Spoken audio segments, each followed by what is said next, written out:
வாழ்க. தமிழ் வாழ்க. வாழ்க. தமிழ் வாழ்க.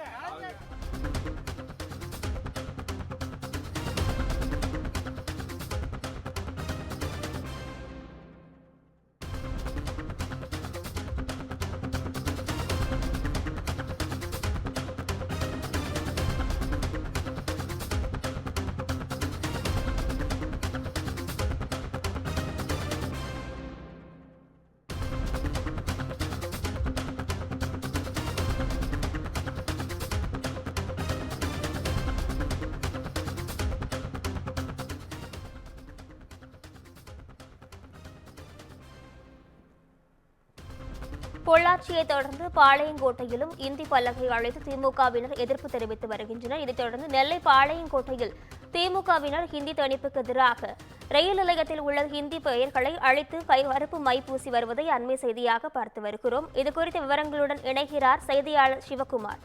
வணக்கம் சிவகுமார், விவரங்கள் என பதிவு செய்யுங்க. தேசியமயமாக்கப்பட்ட கல்விக் கொள்கை திட்டத்தை கடந்த சில தினங்களுக்கு முன்பு மாநிலங்கள் கடைபிடிக்கணும் அப்படின்னு சொல்லி மத்திய அரசு ஒரு தீர்மானம் கொண்டு வந்தது. இதன் அடிப்படையில் தமிழகம் முழுவதும் இந்த பிரச்சனை ஒரு பெரிய அளவில் ஒரு தாக்கத்தை ஏற்படுத்தியிருக்கு.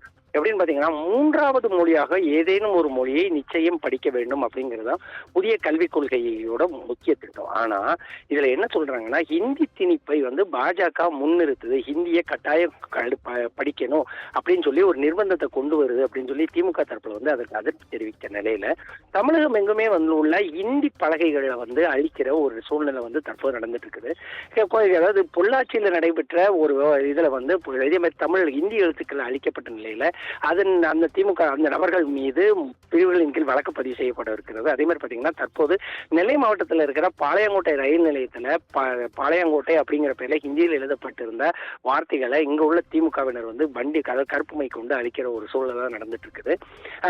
அழிக்கப்பட்ட இந்த நபர்கள் மீது கூடிய விரைவில் வழக்கு பதிவு செய்யப்படும் போலீசார் தரப்பு தெரிவிக்கப்பட்டிருந்தாலும், மூன்றாவது மொழி கொள்கை, அதாவது மூன்றாவதாக நிச்சயமாக ஒரு மொழியை கற்றுக்கொள்ளும் பட்சத்துல எந்த பிரச்சனையும் இல்லை அப்படிங்கிறது தான் பலரோட தாக்கமா இருக்குது. நித்யா,